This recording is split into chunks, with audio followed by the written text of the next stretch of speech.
샬롬. 우리 주 예수 그리스도께서 주시는 은혜와 평강이 함께할 수 있기를 기도하고 또한 축복합니다. 오늘 함께 읽고 묵상할 말씀은 시편 109편 21절로부터 31절 말씀입니다. 제가 읽어봅니다. 그러나 주 여호와여, 주의 이름으로 말미암아 나를 선대하소서. 주의 인자하심이 선하시오니 나를 건지소서. 나는 가난하고 궁핍하여 나의 중심이 상함이니이다. 나는 석양 그림자같이 지나가고 또 메뚜기같이 불려가오며 금식함으로 내 무릎이 흔들리고 내 육체는 수척하오며 나는 또 그들의 비방거리라. 그들이 나를 보면 머리를 흔드나이다. 여호와 나의 하나님이여, 나를 도우시며 주의 인자하심을 따라 나를 구원하소서. 이것이 주의 손이 하신 일인 줄을 그들이 알게 하소서. 주 여호와께서 이를 행하셨나이다. 그들은 내게 저주하여도 주는 내게 복을 주소서. 그들은 일어날 때에 수치를 당할지라도 주의 종은 즐거워하리이다. 나의 대적들이 욕을 옷 입듯 하게 하시며 자기 수치를 겉옷같이 입게 하소서. 내가 입으로 여호와께 크게 감사하며 많은 사람 중에서 찬송하리니 그가 궁핍한 자의 오른쪽에 서사 그의 영혼을 심판하려 하는 자들에게서 구원하실 것이미로다. 아멘.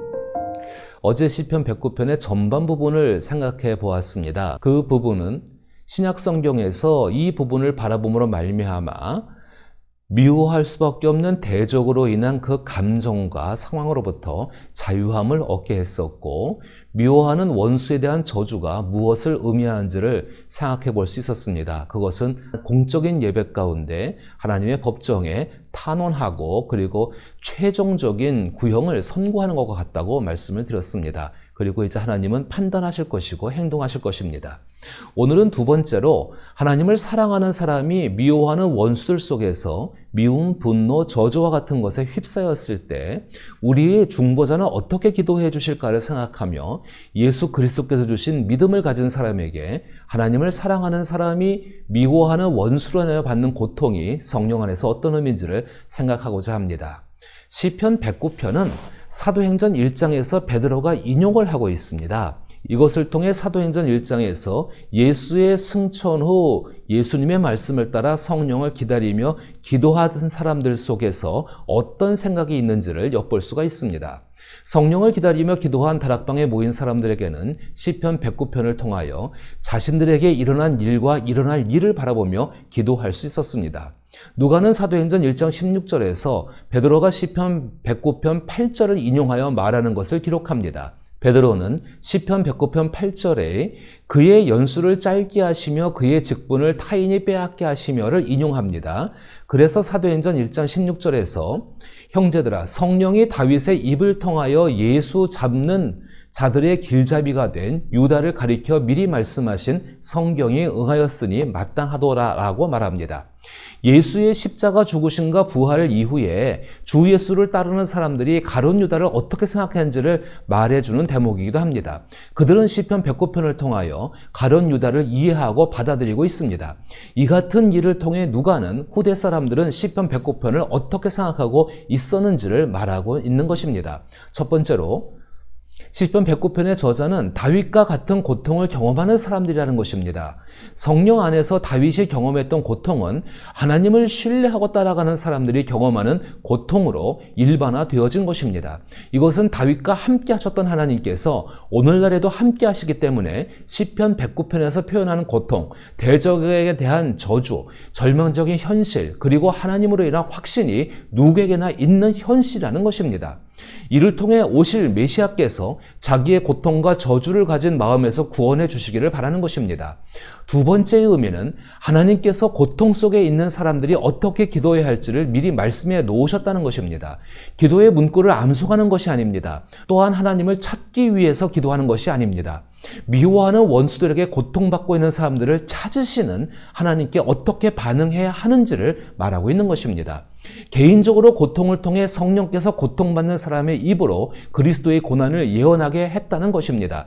이를 통해 메시아이신 그리스도 예수께서 친히 몸소 사람에게 있는 고통을 경험할 것임을 말하고 있습니다.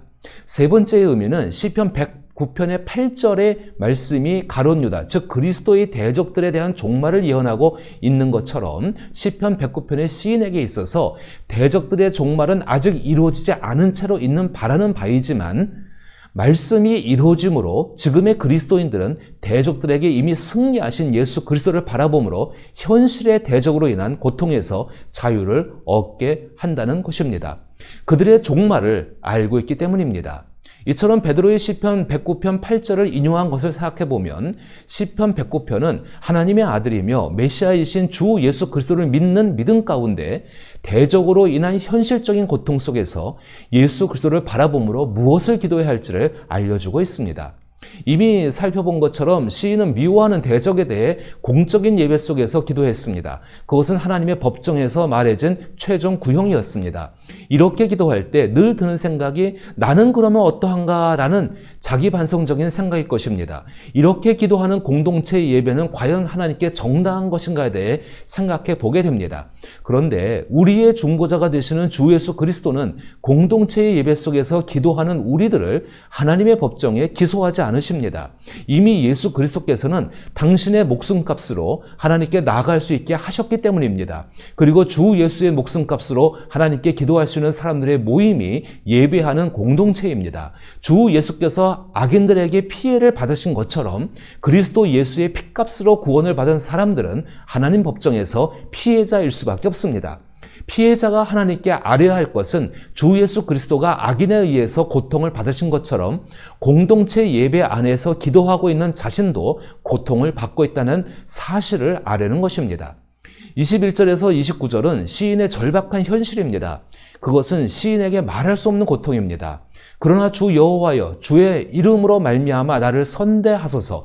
주의 인자하심이 선하시오니 나를 건지소서. 나는 가난하고 공핍하여 나의 중심이 상함이니이다. 나는 석양 그림자같이 지나가고 또 메뚜기같이 불려가오며 금식함으로 내 무릎이 흔들리고 내 육체는 수척하오며 나는 또 그들의 비방거리라. 그들이 나를 보면 머리를 흔드나이다. 참 절망적이고 망가질 대로 망가진 모습이죠.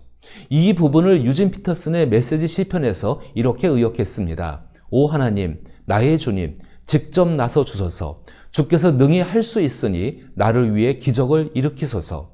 주님의 사랑 지극히 크시니 나를 여기서 건져 주소서. 나는 속수무책이요 내 삶을 황폐합니다. 나는 쓰러져 소멸해 가고 내 청춘도 가벼러 거늘었습니다. 굶주림으로 쇠약해져서 약해져 일어설 힘도 없습니다. 내 몸은 뼈와 가죽만 남았습니다. 사람들이 내게 저속한 농담을 던집니다. 그들은 나를 보고 고개를 절레절레 흔듭니다. 우리의 중보자가 되신 주 예수께서는 공명정대하신 하나님께 고통으로 가득한 예배자를 위해 그가 하나님의 측량할 수 없는 사랑을 알고 하나님이 어떤 분이신지와 하나님께서 미움이라는 시인의 감정을 어떻게 사용하시는지를 알게 해달라고 구하고 계십니다. 이런 절망적인 사랑 가운데 시인에게 남아있는 것은 하나님의 사랑입니다. 하나님께서 시인을 사랑하고 시인이 하나님을 사랑하는 것이 시인에게 주어진 현실을 견디게 하는 유일한 힘입니다. 그러나 하나님을 사랑하고자 하는 사람에게 원수는 실제입니다. 그리고 원수들에 대한 미움도 실제입니다. 그것이 시인을 고통스럽게 합니다. 하나님의 사랑과 미움이 함께 있는 것. 하나님의 사랑을 더 깊이 알지 않으면 시인은 견딜 수가 없을 것입니다. 우리는 하나님께서 미움을 사용하신다는 것을 기억해야 합니다. 하나님은 우리의 삶에서 만나는 원수들과 원수들로부터 하나님께서 구원하시는 것을 알아차리도록 하시는데 우리의 미움을 사용합니다. 미움으로 인하여 기도할 수 있고 하나님께서 하시는 일에 예민하게 반응할 수 있기 때문입니다. 또한 원수들에 의해 희생된 사람들을 긍휼히 여기게 하는데도 우리의 미움을 사용하십니다. 동병상련이라는 말처럼 자신이 원수들에게 받는 것에 대해 다른 사람이 받는 고통을 같이 생각할 수 있기 때문인 것입니다. 시인은 하나님을 더 알아감으로 자신의 절망적인 모습을 그 하나님께 고백합니다. 그것은 하나님과 세상에 대한 이해로 이어지게 될 것입니다. 가장 본질적인 것을 알게 됩니다. 가장 본질적인 것은 하나님의 사랑은 연약함을 돌보고 용서하시며 기도에 응답하시지만 원수들은 권세와 통제와 지배를 원한다는 것을 더욱 확실하게 알게 될 것입니다. 그리고 하나님의 사랑이 세상을 이기고 하나님의 사랑으로 이루어짐을 믿게 될 것입니다. 실제로 주 예수께서 사랑하시기 위해 기도하셨던 원수들이 주 예수를 죽였던 것을 기억하십니까? 그러나 예수께서 가지셨던 소망은 원수들에 의해서 죽임을 받는 자신을 통하여 하나님의 일이 이루어지는 것을 확신하셨기 때문에 소망을 가질 수 있으셨습니다. 주 예수는 하나님을 알고 하나님의 사랑 속에서 하나님을 사랑하며 이 땅을 살아가는 모습을 분명히 우리 가운데 보여주셨습니다. 오늘을 살아가는 우리에게도 그 하나님의 사랑의 본질과 하나님 행동의 본질은 꼭 알아야 할 일입니다. 시인 역시 절망적인 현실 속에 기대하고 신뢰하는 것은 선하신 인격의 하나님께서 하실 일입니다. 그것은 반드시 이루어지기에 시인의 기도는 자신이 선하신 하나님의 인격을 저버리는 생각과 말과 행동을 하지 않고 하나님의 판단과 행동이 있을 때까지 선하신 인격의 하나님을 신뢰하기 위해서 기도하고 있는 것입니다. 여호와 나의 하나님이여 나를 도우시며 주의 인자심을 따라 나를 구원하소서. 이것이 주의 손이 하신 일인 줄을 그들이 알게 하소서. 주 여호와께서 이를 행하셨나이다. 그들은 내게 저주하여도 주는 내게 복을 주소서. 그들은 일어날 때에 수치를 당할지라도 주의 종은 즐거워하리이다. 나의 대적들이 욕을 옷 입듯 하게 하시며 자기 수치를 겉옷같이 입게 하소서. 저는 26절과 27절의 기도는 주 예수께서 고난 중에 드린 기도라고 생각합니다. 주 예수의 기도는 믿음의 기도였습니다. 그리스도 예수께서 시작하신 믿음은 같은 믿음을 가진 사람을 한 생명으로 연결합니다.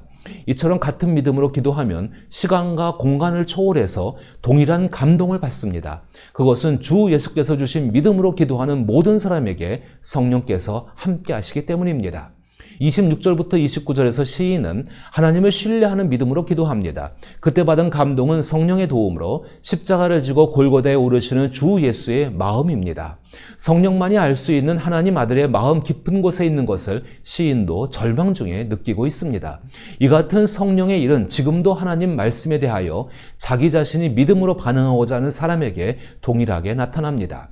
그리고 선하고 인자하신 하나님을 신뢰함으로 예수 그리스도께서 부활로 영광을 취하신 것처럼 자신도 그리스도의 영광에 동참할 것을 확신하고 감사하며 찬양합니다.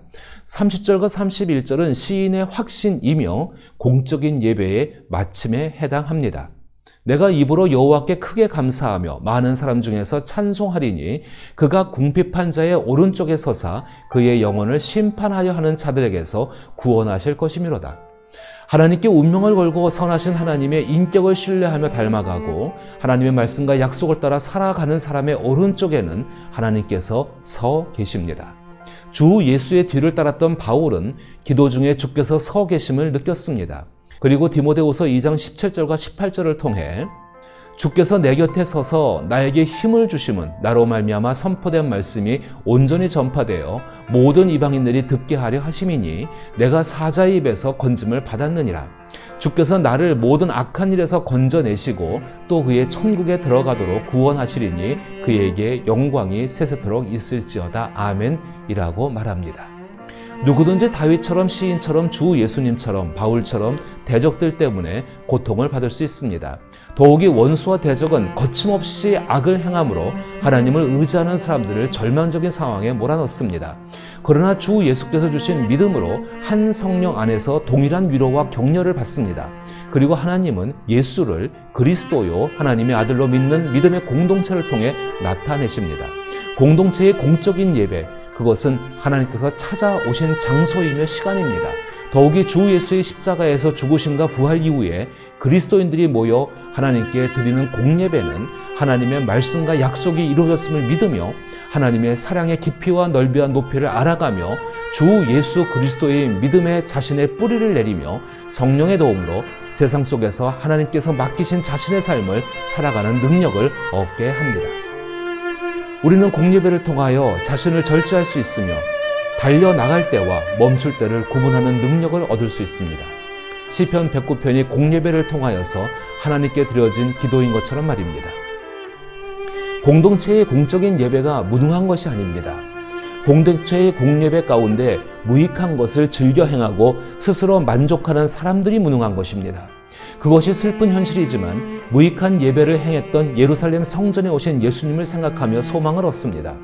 무익한 예루살렘 성전, 그럼에도 불구하고 그 성전에서 주 예수께서는 시편 109편의 원수들을 미워하는 어두움에 눌려있고 망가질 대로 망가진 사람들을 일으켜 세우시고 흉악한 결박을 풀어 자유하게 하셨습니다. 이 같은 주 예수의 일은 성령께서 계속하고 계십니다. 개인적인 하나님과의 관계가 있다면 공적인 예배 속에서 사랑하는 하나님의 말씀과 약속으로 새로워지는 일에 최선을 다하십시오. 놀라운 하나님의 사랑이 공동체의 예배를 통해 제 대신 화관을 쓰게 하는 변화를 만드십니다.